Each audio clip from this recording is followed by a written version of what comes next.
There are many ways the rich build wealth that the poor don't. They can buy a home and live in it for decades, rather than renting month to month. The rich also have investments that provide passive income, while the poor only have savings accounts or 401ks.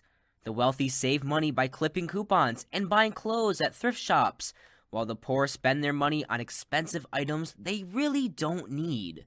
Number 1. The rich save 10 to 20% of their income.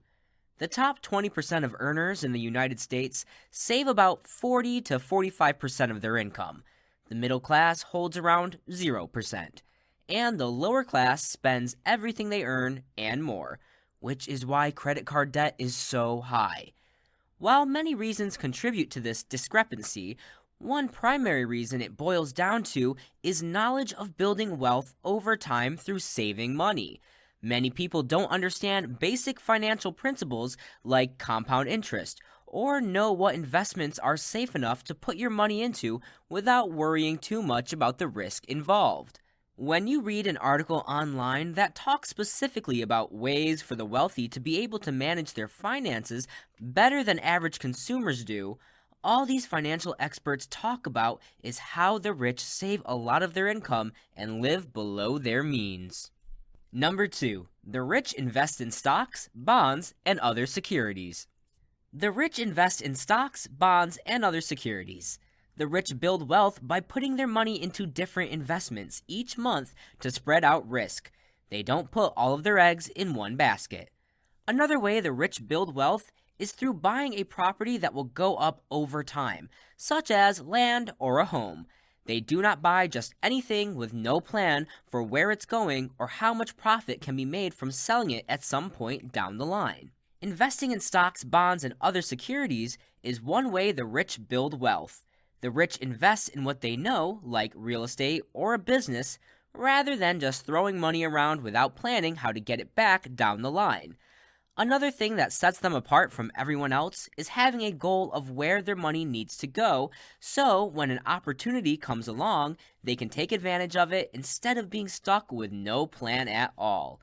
When you have a clear-cut idea about your investment goals, then anything that happens over time will be much easier to deal with because there's always going to be something out there waiting for you, whether it's better interest rates or a fantastic new opportunity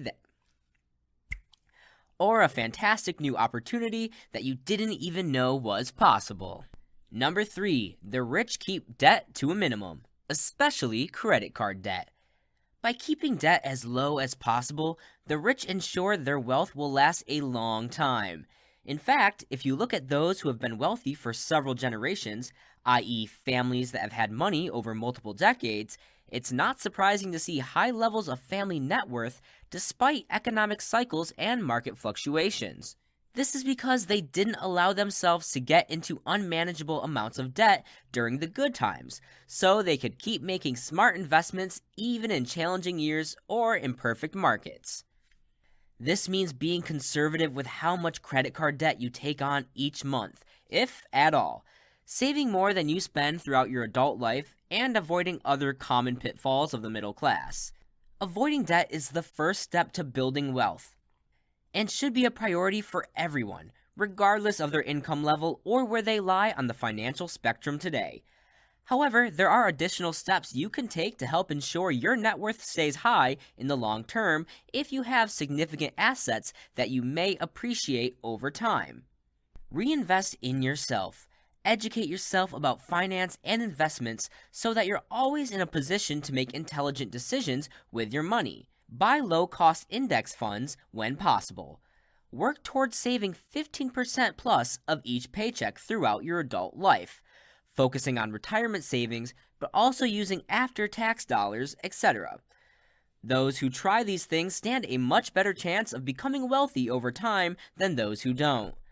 When you look at the wealthiest people in history, it's clear many of them became rich not by starting businesses, but simply because they managed their money well and invested wisely.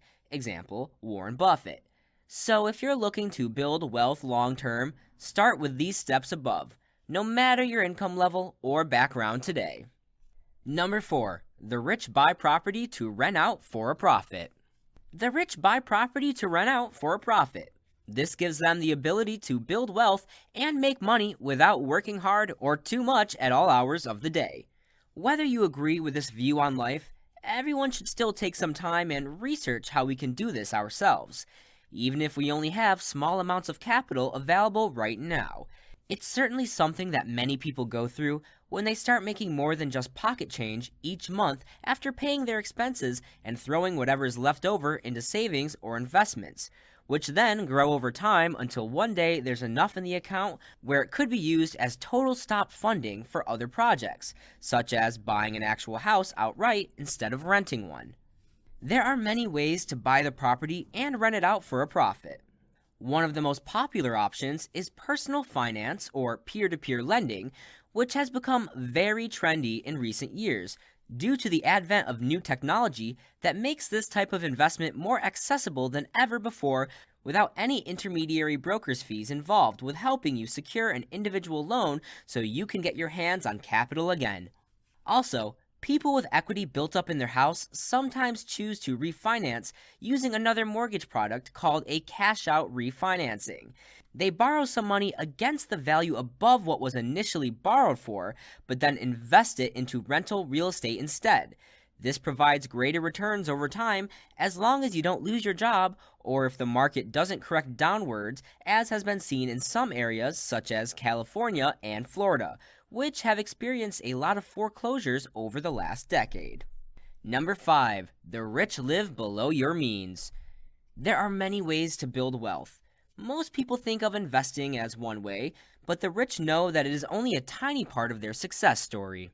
They understand investing is simply an easy way to make money on what they already have, and don't consider it as working unless you're doing something daily for your investments, i.e., not making them work. The rest of building wealth comes from living below your means, spending less than you earn each year, avoiding debt at all costs, especially consumer debt like credit cards or car loans, etc., starting businesses that can run without their input after a while, which also creates passive income sources, saving more than the average person protects by keeping track of where every last penny goes, and finally becoming an expert at something that can be sold or turned into a profitable business. If you want to build wealth, your spending and saving habits must reflect this truth. The rich live below their means. This doesn't mean living like a pauper, but it does mean prioritizing savings and building investments instead of buying the latest iPhone or taking expensive vacations every other week. Now, there's nothing wrong with spending money as long as it fits into your budget. But if you find yourself regularly overspending one month only to have no choice but to put off investing for another year because you can't afford it right now, then maybe something needs to change in how you spend and save. After all, what good are killer investment returns if they don't offset the impact of high spending? The rich don't live the lifestyles they can afford. Instead, they live below their means. If you want to be wealthy, and more importantly, financially free, this is a great habit to cultivate. Think about it logically. Why would someone who makes $50,000 per year spend like they made $100,000? It doesn't make sense. Not only will that person never get ahead, but all of their money will disappear quickly with nothing in return. No assets and not even any savings. Even Warren Buffett still lives in the same home he bought almost 60 years ago for just over $30,000. Now its estimated worth is closer to $700,000. So, there you have it. 5 simple ways that the rich build wealth. Do any of these resonate with you? If so, be sure to subscribe and tune in to our next video where we will provide more financial tips that will set you apart from everyone else. Thanks for watching.